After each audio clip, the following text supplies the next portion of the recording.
Hello, everyone. Welcome to the A Train to Sedona broadcast. I'm Linda Marcanico. The A Train to Sedona is also the name of a memoir I wrote about my journey to love and compassion. I share my failings, my successes, in the hope that my journey will inspire yours. You can buy a signed copy on my website at lindamarcanico.com on Buy the Book page. You can also buy a copy at Walmart, Goodreads, Barnes& and Noble. I also have a free gift for you. I call it the cheat sheet for high vibration living, a series of 7 exercises designed to have your energy be high and bright. One is prayer. Prayer allows us to know in faith that we are connected to a most amazing oneness. I pray every day. I talk to Creator in my own words. Thank you for this. What do you think about that? It's precious. And I really do wish to share it with you. You can download a free copy at lindamarcanico.com. I also have 2 disclaimers. One is that this broadcast does not establish a professional relationship. And 2, that the opinions expressed here do not necessarily represent Talk Radio New York City. Now, I have a guest today, Susan Griffith-Jones. And Susan, I want to ask you to unmute yourself so that we can hear you. I first want to introduce you more formally. British-born, Susan Griffith-Jones is a creative, innovative artist who has dedicated her life to traveling the inner pathways of the yogis, investigating the nature of existence from many angles, and communicating the like. She organizes the findings of her explorations into innovative, symbolic representations and into artistic documentaries whose timelines are built upon the sacred patterns embedded into them and displayed within her large photo collage art and art installation pieces. Susan explains their meaning in her books and articles, as well as publicly at conferences, workshops, and relevant functions. Susan has latterly combined all 9 photo collage art and installation pieces made during the last 20 years into a larger installation called The Magician's Jewel, whose shape and appearance symbolize universal truth, as a working device that's designed to revitalize the land and people in its environs, as well as describe the nature of consciousness according to the Tibetan Book of the Dead. Susan, welcome to the A Train to Sedona. Thank you, Linda. I'm so happy to be here, and from my humble abode in the Indian Himalayas, here we are. I think 9.5 hours ahead of you. You see it's dark outside. Anyhow, I'm very happy to be here, and thank you for inviting me on your show. It's my pleasure, Susan. My first question is, what are the influences from your youth, your childhood, adolescence that bring you to where you are in your work? I love this question because the answer to this is a very surprisingly, absolutely none at all. None at I all. was I was brought up on a completely different karmic track. I was groomed for the hallways of the British establishments. I was in an all-girls boarding school for 7 years, and I was expected to go on to university. And in fact, I had a place to study classics at Cambridge University, Latin and Greek. Something did happen though that summer to check my progress, which was at the time it seemed like a disaster, but in retrospect has been a great blessing because I dropped a grade in my Latin A level And Cambridge University said that they would keep my place open for the next year, but I would have to retake my Latin A level. This is like your high school diplomas, yeah, in the UK. So it stopped me in my tracks because I had never, ever thought of doing anything else in my life except for going on and doing the normal thing, which was coming out of school, going to university, maybe going on to do a master's degree or whatever, whatever, and then finally ending up in some career. And we'd been groomed for this. I mean, totally, I was hard and fast in the karmic track of living a very ordinary British life.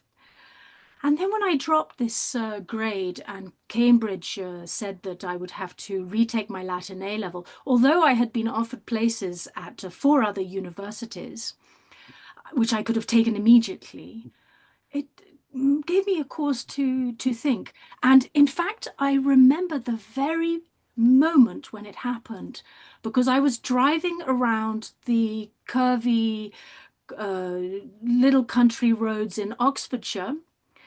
And I remember going around this corner and the sun was in front of me and it was so bright and it was summer and it was green and it was gorgeous and the trees were hanging over the road and it was just divine. And yet in that moment came a sort of voice in my mind. It was my voice. It was a voice of a higher power. I could not tell you to this date. You don't have to do this. I don't?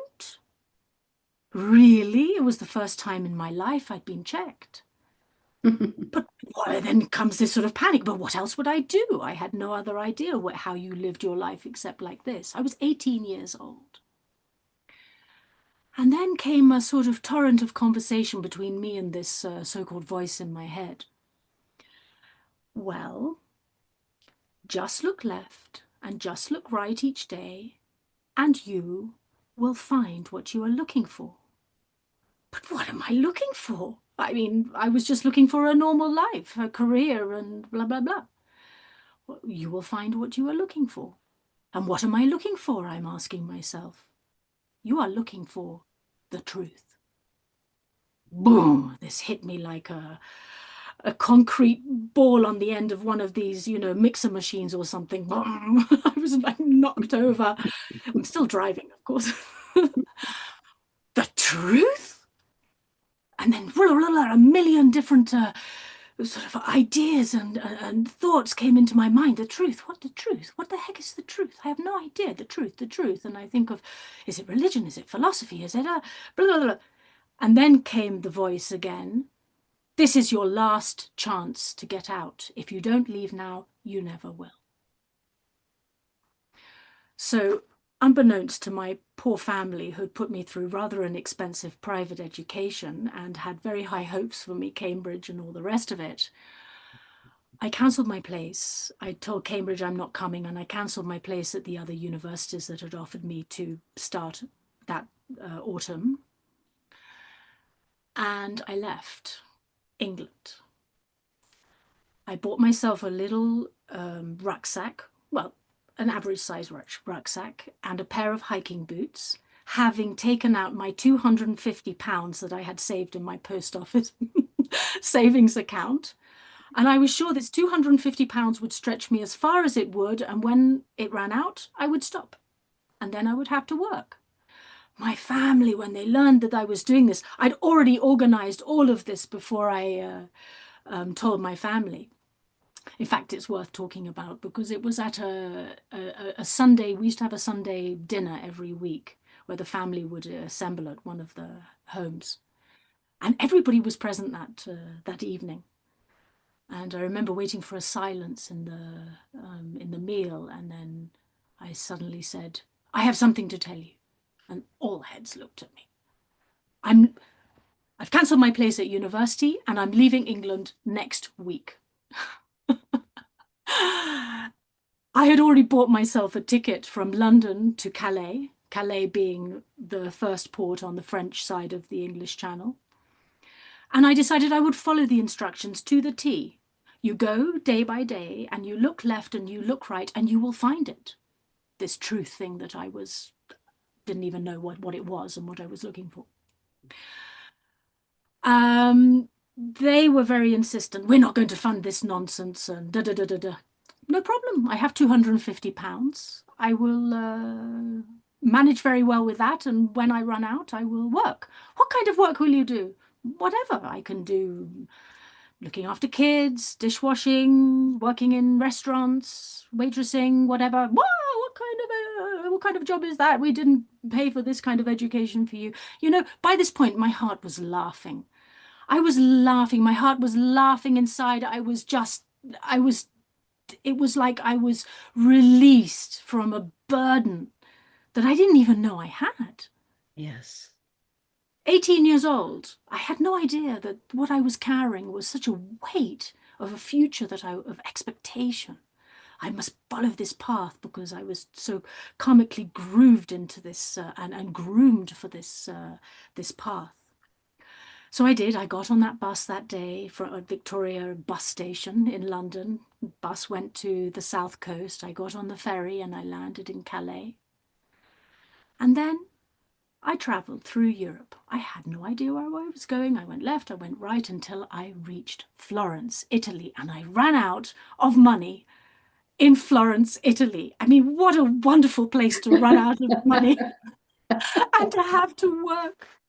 And it was so easy for me to find work. I mean, I just walked around and I asked in places and I easily got to work as waitressing, and I got some bar work and I looked after kids. I looked after an old lady, and I had the most incredible, marvelous time. I cannot tell you. This was my introduction to the world, away from the bubble of society that I had been brought up in, because I discovered that I was so ignorant about the way people lived. I'd been kept inside this tiny little, just a little chamber, and I was expected to stay in that chamber for the whole of my life.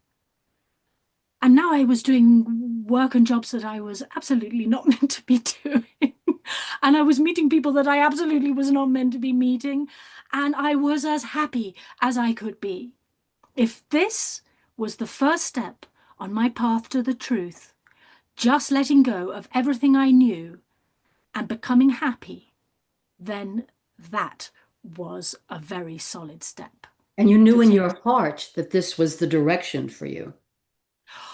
I knew in my heart, but then of course my mind would often interfere with, are you sure? Are you sure? This and that, and da da da. And of course I would have to think again and again, maybe I should go back, maybe I had some insecurities, some doubts, of course, because I was so groomed to be in that scene. But to answer your question, back to the beginning, absolutely nothing at all. My family was not artistic.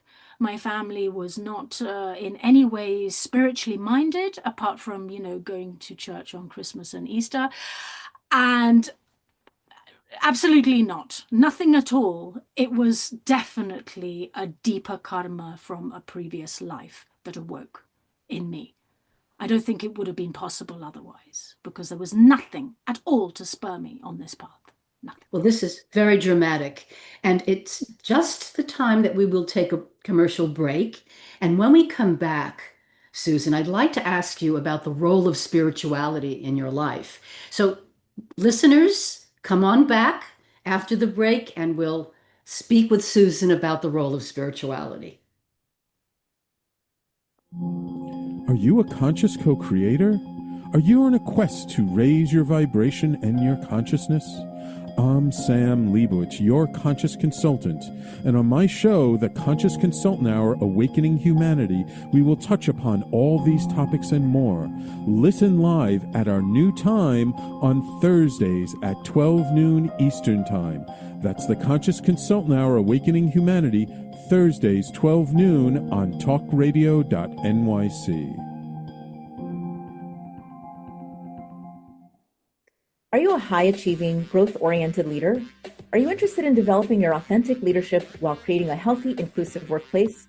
Hi, I'm Dr. Mira Brancu, host of The Hard Skills on talkradio.nyc at 5 p.m. Eastern on Tuesdays, where we discuss how leaders develop the hard skills needed to make a greater impact. We interview experts, have live coaching, and tackle these challenges. Listen to the Hard Skills on Tuesday at 5 p.m. Eastern on talkradio.nyc. You're listening to Talk Radio NYC. Uplift, educate, empower.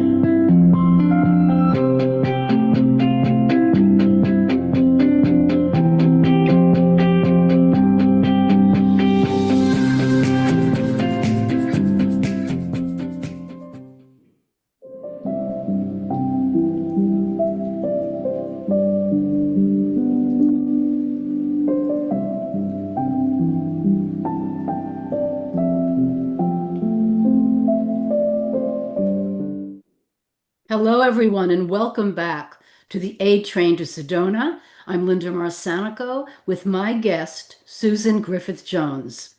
Susan, would you tell us about the role of spirituality in your life?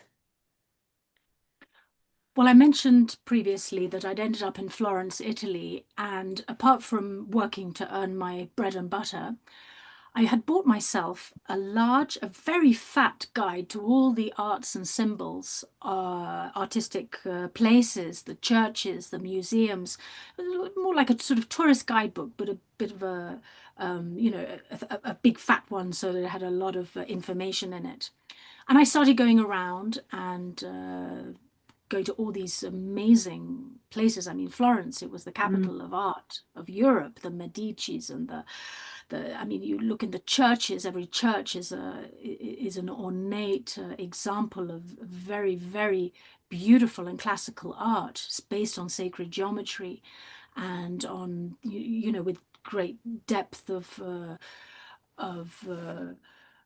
history streaming through it from Egypt, from Greece, from these ancient places. So unbeknownst to me, I was starting to study sacred geometry subconsciously at this time. And I loved it. I loved it. I didn't know that this was a path of spirituality at that point, but today I do. I think this was a little bit of a difficult thing for me to address in my life because my mother, who had been a church-going lady and used to take me to church as a small child, had completely revoked the idea of religion when my father died. She said, I was only 12 years old, and my mother said, how could a God be so cruel as to take him away from us? And she completely revoked Christianity. So, of course, there were subconscious influences on me that caused me to just a little bit distance myself from religion. And it's not that I didn't like religion. I mean, we had to go to church at school and I sang in the choir and all these things. But I wrestled with the vicar. In fact, I had a few discussions with him when he would say that Christianity is the only religion. And I would say, but Christianity, yes, I find Christianity absolutely fine. But I cannot believe that it's the only religion that is right. There must be the other religions. It's impossible that other religions would exist if there weren't some truth in them. And this had been the reason why I hadn't dived headfirst into Christianity in my youth, although I was sort of on the fringe of it. All the time it was there in my background. It was later, when I was 25 years old, that I'd been through a whole series of life lessons, and I had had a business which failed, and I remember the day when I shut the door to that business, to the office. I locked the door with everything inside. I said, I'm not going to take anything. They can have the lot, whoever wants it. I will never, ever again in my life chase money. Never. Now I'm going to do what I'm meant to do. So you see, between 18 and 25, 7 years, I'd had a lot of life experience. I'd lived in different countries and, had so many things that happened to me. Of course, by then it was a lot of life experience. And I said, I'm going to do what I'm meant to be doing with my life. I need to be writing. I had no idea how to write, what would I write?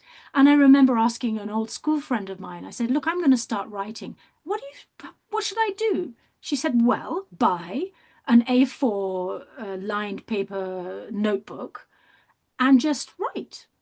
And I'm like, but what? Anything, whatever comes in your head, just write it down. I'm like, really? Yes. So again, being the very obedient follower of the voices that come from both outside and from inside, I did exactly that.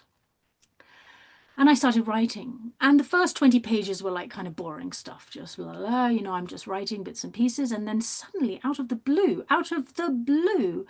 I start writing about serious spiritual concepts and scientific things, and I'm drawing diagrams, and I'm writing these, and then the pyramids, and then this, and then coming from the highest levels of the cosmos, and like this. I mean, and oh my goodness, did I enjoy this. This was every day. I would sit down in the morning with my pen and my paper, and I would wait what's going to come today. And it would always be exhilarating. But it got to the point, I would say, about a year into the writing, that it got all too much for me. Because really, honestly, again, I had nothing to pin this onto. I had no knowledge of where this was coming from. This was, although I spoke of the great being as God, because I didn't have any other word for it, or we can't even say it. I did call it God. And I would refer to things like angels, because this is the language that I grew up with. I had no way to say where this kind of knowledge was coming from. It was not stuff that I'd had to read in the Bible or something at our church services at school, or whatever. Not at all. So after some time, I literally raised my eyes to the sky. I think there's a word for this, but I can't remember what it is. There's a specific word. And I called out to the whatever, whoever, however it is, up there, out there, in there, wherever, and said, I need help. I need a guide. I cannot go on with this any longer. You know, obviously there'd been some kind of Kundalini awakening going on, and so strange things had started happening to me, and I was a little bit freaked me out in some circumstances. So I really needed a guide. I said, I cannot go on with this path unless I have a guide.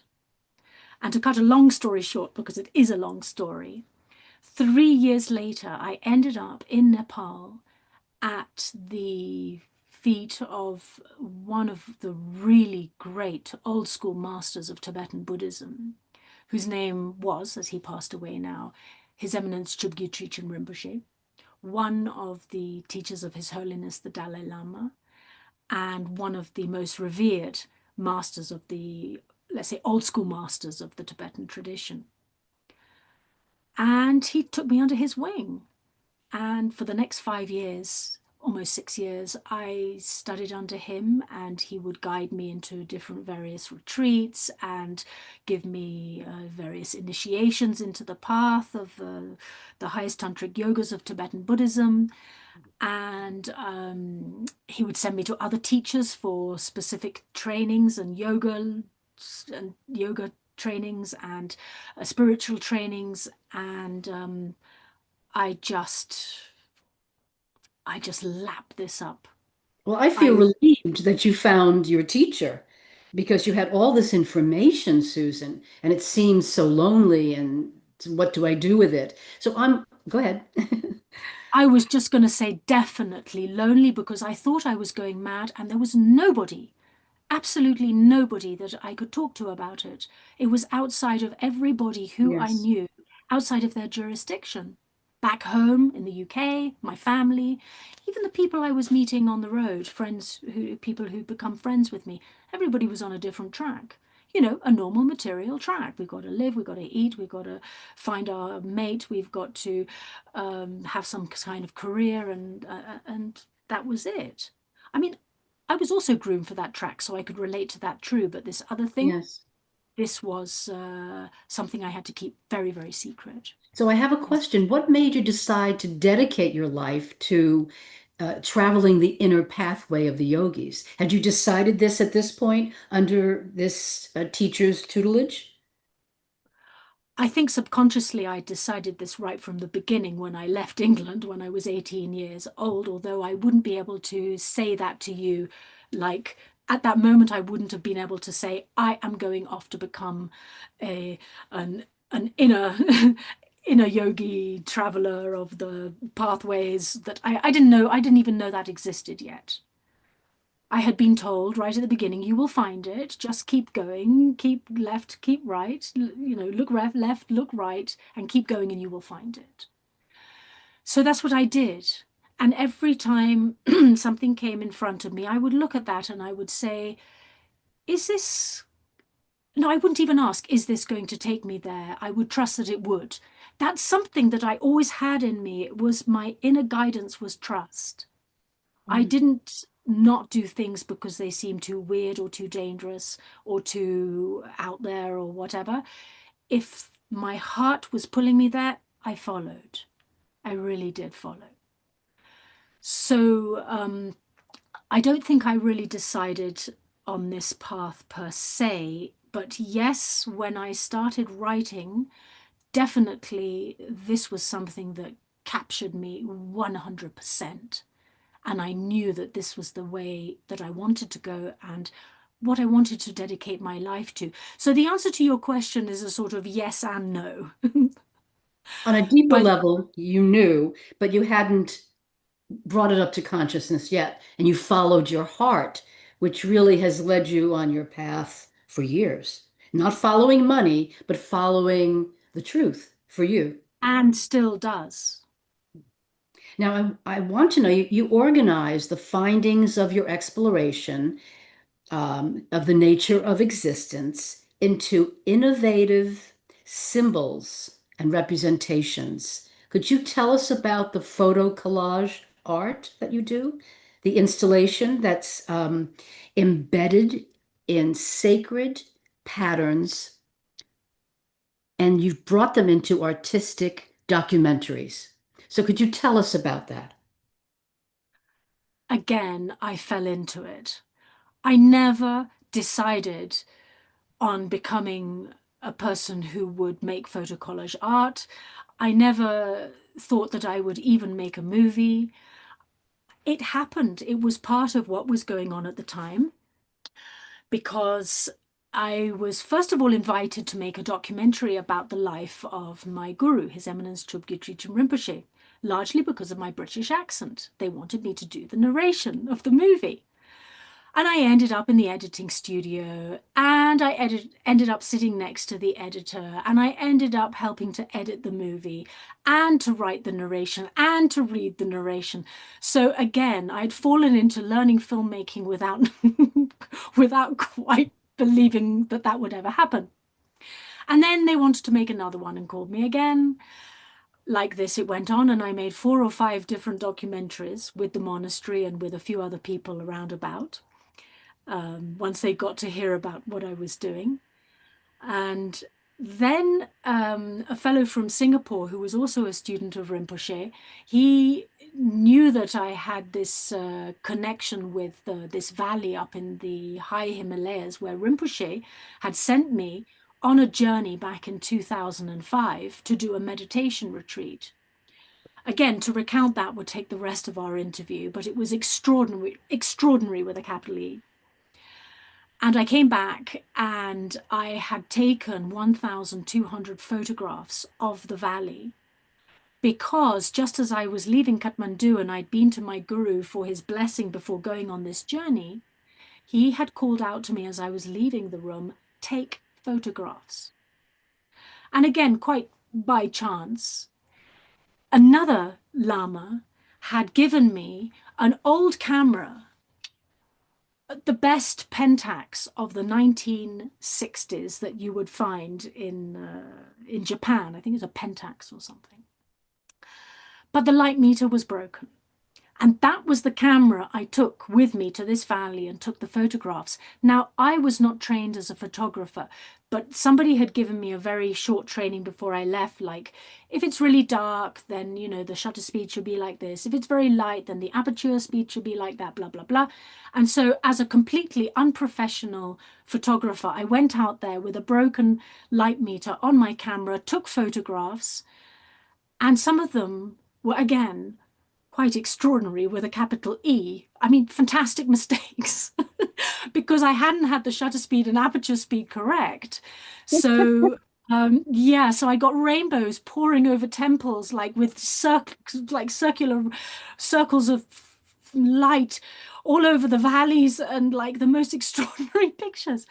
And when I came back to Kathmandu and I had them all printed, because this was a 35mm click and wind, and I had a pile of 1,200 photographs of rocks and stones and mountains and monasteries and houses and trees and everything you can imagine.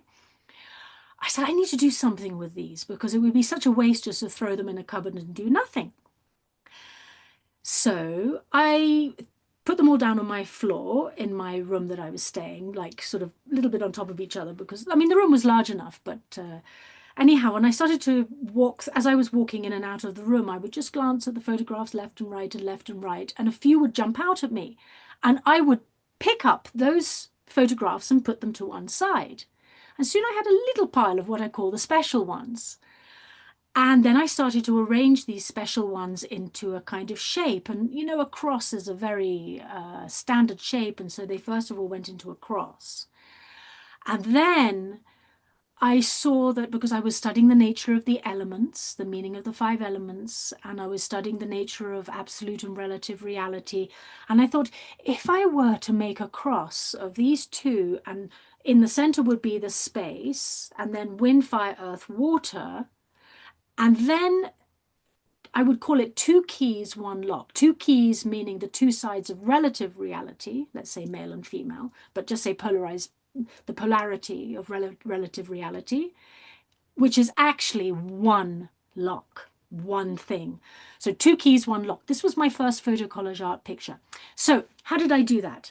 My photos were lying on the carpet on the floor, and I needed to stick them onto something so that they would stay in one position, right? So I thought, okay, I'll go to the local wood merchant, and I bought some plyboard, and I got them to cut it into shapes which would represent the 5 elements at each end of the 2 keys. And then I stuck them onto, well, I placed them, first of all, I placed them onto the plyboard. Then I thought, this plyboard is quite ugly. I should cover it with some cloth. So then I covered it with colored cloth. I mean, in India, this was in Nepal at this time, but, in India and Nepal, there are plenty of cloth, merchants everywhere. So I bought some cloth, I stuck the cloth on, I put the photographs, then I stuck the photographs onto the cloth. And this was my first photo collage art picture. It was quite simple, but it was, I call it photo collage art because this was a compilation of photographs into a picture. And that was the name that came out in that moment. Now, I want to hesitate here, just need to hesitate because I want to have enough time for you to talk about the magician's jewel. Now, in between listeners, the commercials, our engineer has put up 4 of Susan's beautiful images, including the magician's jewel. Is that correct, Susan? You gave us the magician's jewel as well. And when we come back, I'm going to ask you to discuss, describe, tell us all about the magician's jewel. But for now, we need to take a commercial break. Were you an essential worker during the pandemic? If you needed to learn stages of epilepsy, did you depend on advocates? Did you use new innovations to cope with mental and neurological issues? Maintaining high quality of life and keeping good mental health are what we all strive for. I'm Frank R. Harrison, host of Frank About Health, and each week top healthcare influencers, professionals, and innovators answer these questions and more. Stay tuned on Thursdays at 5 p.m. on talkradio.nyc, and I will continue to be frank about health with all of you. Ready to serve up success with a splash? Hi, I'm Bruce Kramer, a.k.a. the Corporate Cockroach. I'm the Renaissance woman, Angie Snowball. And I'm your strategy doctor, Dr. Navtesh Desange, inviting you to Serving Up Success with a Splash. Join us as we shake things up with real talk and real strategies centered around awareness, action, and accountability. And yes, there really is a cocktail involved. Please join us and sip your way to success. Serving up success with a splash, where wisdom meets happy hours. Cheers! Cheers. You're listening to Talk Radio NYC at www.talkradio.nyc. Now broadcasting 24 hours a day.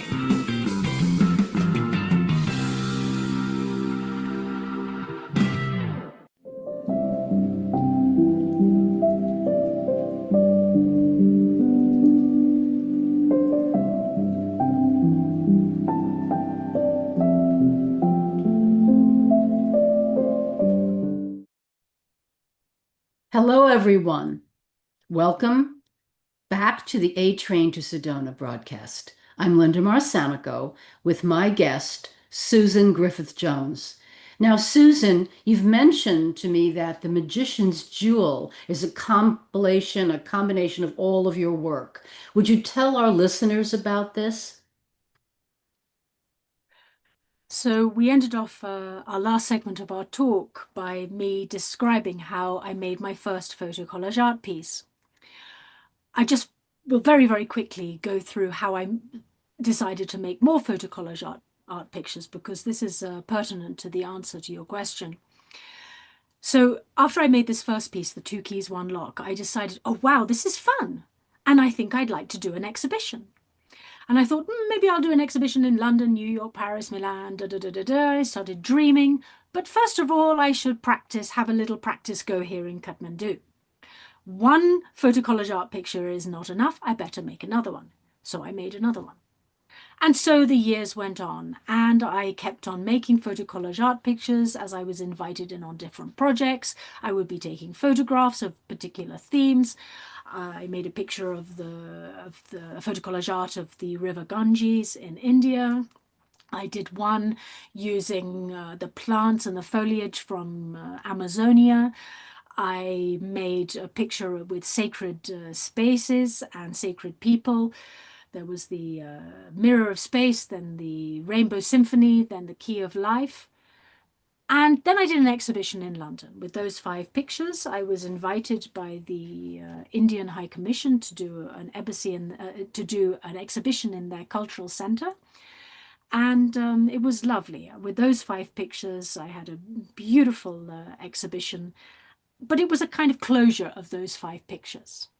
And then I was invited to make a movie in Bosnia about the Bosnian pyramids by Dr. Samos Monagic, who found the pyramids, rediscovered the pyramids back in 2005. So this was the year 2016. And he invited me down to Bosnia to make a film. And then while I was there, I decided I would need to collect all the information for this movie and put it into a photo collage art picture. So here begins series 2. I made one in 2018, then I made another in 2020, and then I made another, the 3 that you've just seen in between our dialogue. I made another, and that was completed last year in 2024. But what happened in between was I had been invited in on a project at the Victoria and Albert Museum in London to do an exhibition, or to help with, be involved in an exhibition with other people, not just my own exhibition. And I would need to write a project report for this. And it was when I was writing a project report about my photo collage art pictures, which is what they had asked me to do, that I started 2 Word documents. I had one for the photo collage art pictures and one for the Tibetan Book of the Dead, which was also one of the themes of the project at the museum. So I had these 2 Word documents, and it happened that a paragraph from this Word document would want to go into that Word document, and a paragraph from this Word document would want to go into this one, and slowly the Word documents merged. And was born The Magician's Jewel in that moment. I I saw that I actually had a project which would combine the three-dimensional, because now I have two-dimensional, but the pictures would become three-dimensional inside this installation piece, which would support my would give me a way to show the process of existence according to the Tibetan Book of the Dead. And I had been searching for this for a number of years. And boom, it came down in that moment. And probably for the next 21 days or so, I was writing voraciously, and I was going to a local fellow who does my design work, and I was getting these computer-generated images, one of which you have just shown. And I was writing a project report and filling it in with the images. So that's how it was born.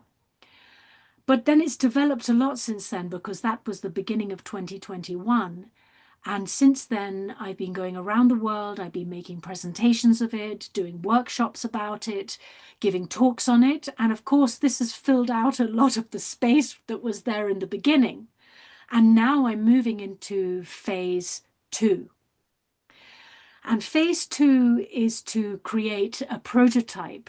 I have now got a model which is made of household materials that my husband actually kindly made for me. He spent 1 month, it was a labor of love, making me this beautiful model that I could take around and show at presentations and workshops and things.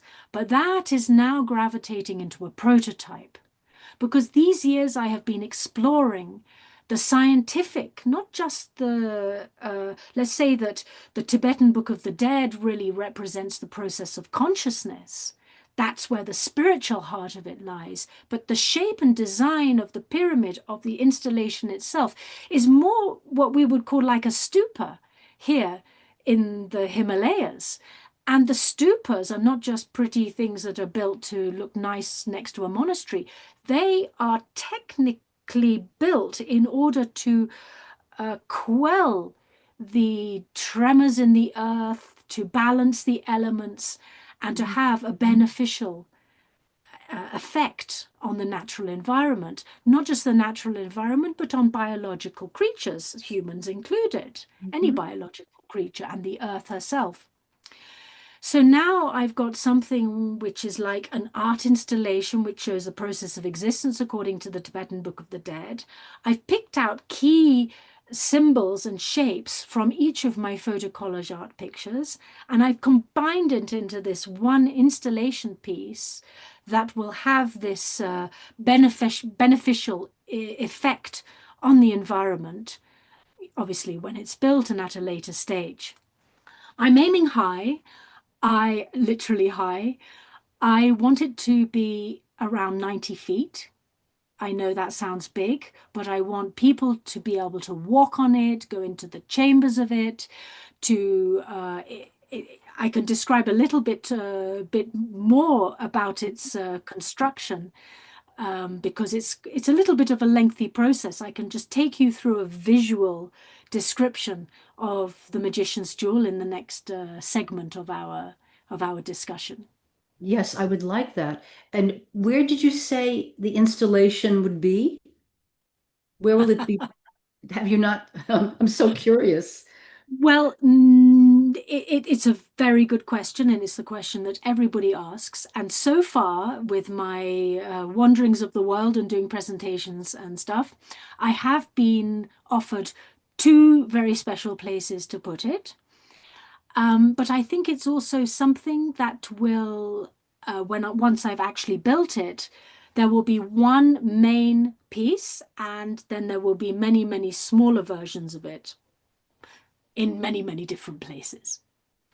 When you say many, many different places, many countries, or within the primary location of the installation? Definitely within many countries, and definitely on key main ley lines within those, and earth grids within those countries.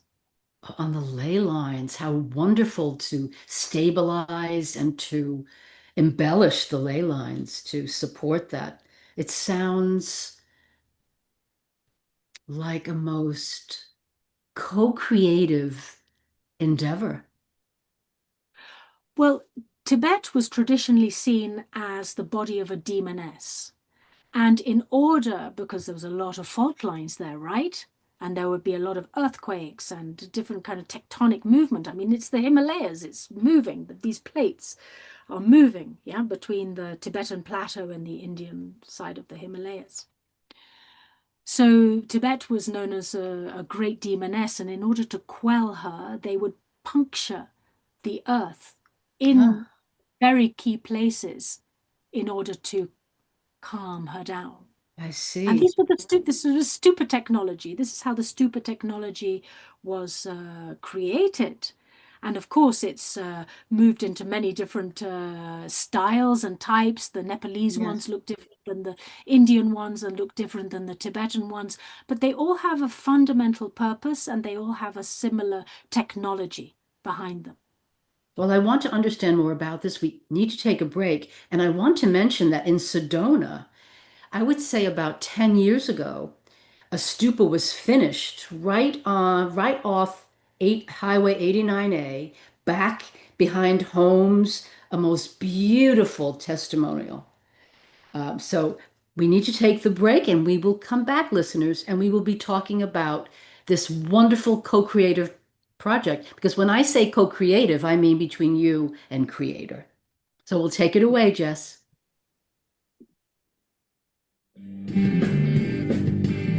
Hey everybody, it's Tommy D, the nonprofit sector connector, coming at you from my attic. Each week here on talkradio.nyc, I host the program Philanthropy in Focus. Nonprofits impact us each and every day, and it's my focus to help them amplify their message and tell their story. Listen each week at 10 a.m. Eastern Standard Time until 11 a.m. Eastern Standard Time, right here on talkradio.nyc. Hi, I'm Linda Marsanico. The A Train to Sedona is a memoir about my journey to love and compassion. It's also the name of my new broadcast on Wednesdays at 12 noon. When we are spiritual, we embrace possibilities and ideas, which strengthen our mind, body, spirit, health, and wisdom. On the A Train to Sedona broadcast, I plan to interview guests who embrace these expansive practices. Join us on Wednesdays at 12 noon on Talk Radio New York City. You're listening to Talk Radio NYC at www.talkradio.nyc. Now broadcasting 24 hours a day.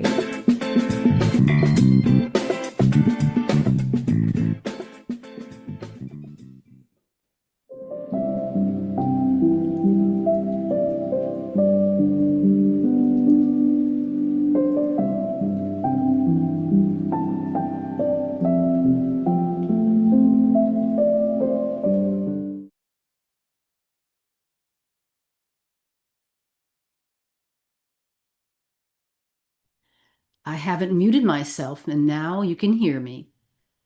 Welcome back, everyone, to the A Train to Sedona broadcast. I'm Linda Marsanico with my guest, Susan Griffith-Jones.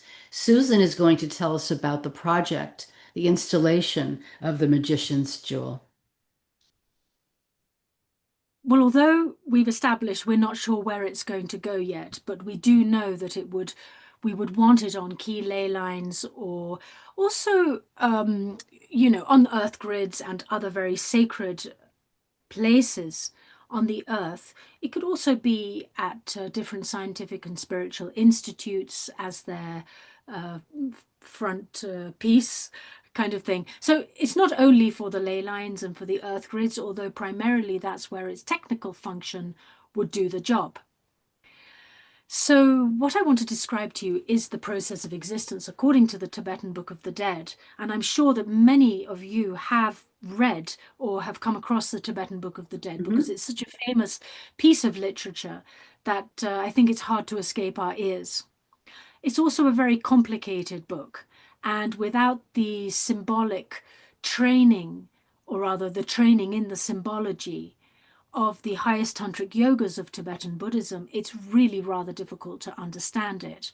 Why there would be these funny-headed and deities, animal creatures and other very strange objects that they're holding in their hands. Again, you see, we come back to my own subconscious training back in the churches of of the Renaissance Florence, where I learned about symbology so deeply, I resonated very well with this kind of symbology.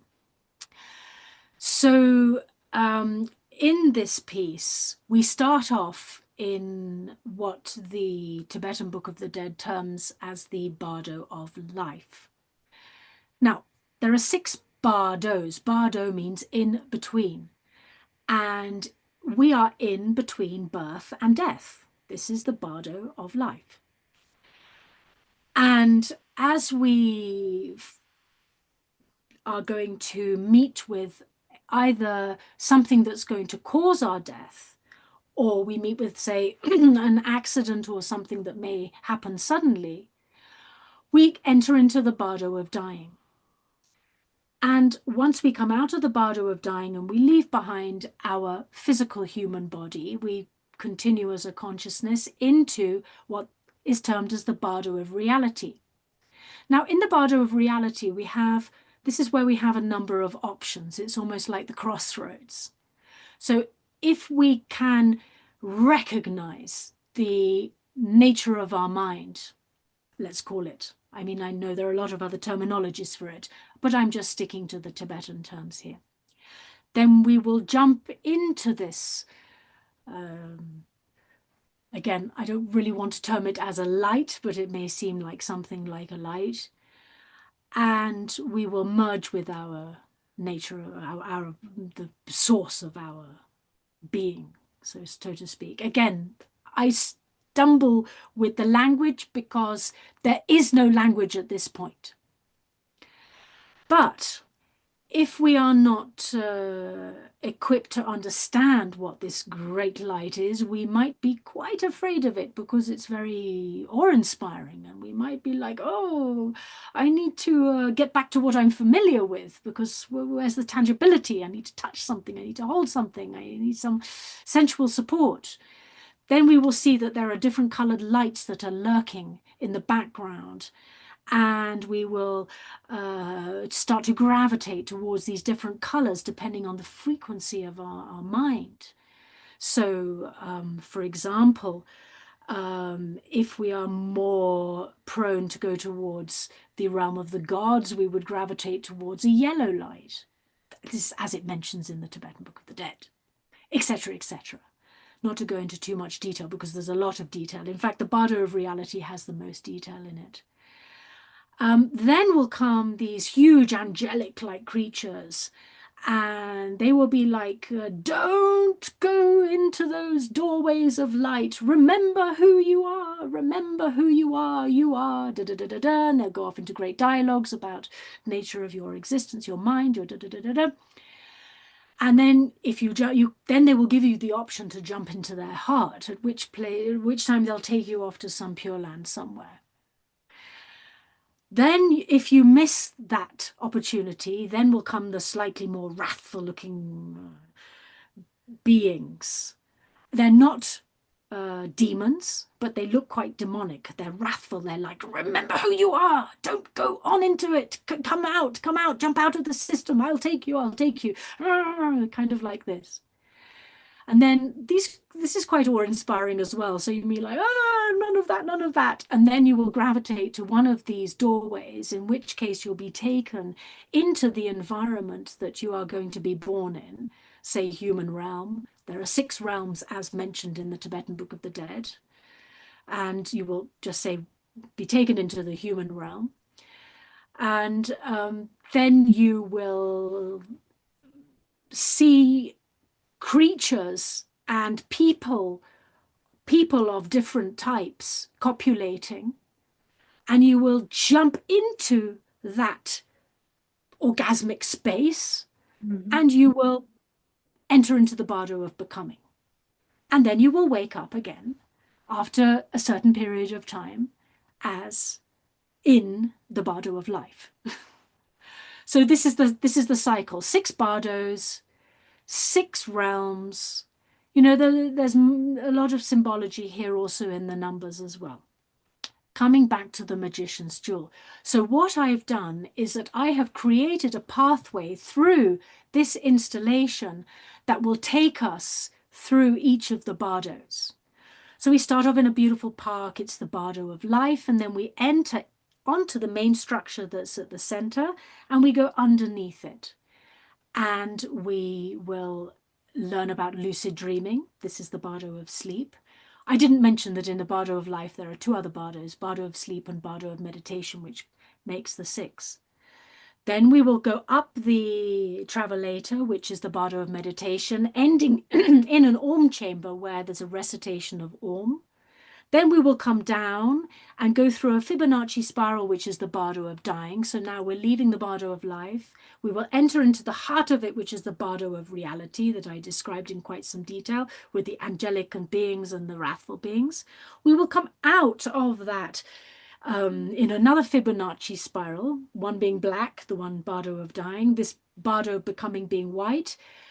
And then we will get back down to the park again, at which point we'll enter into the Bardo of Living, Bardo of Life again.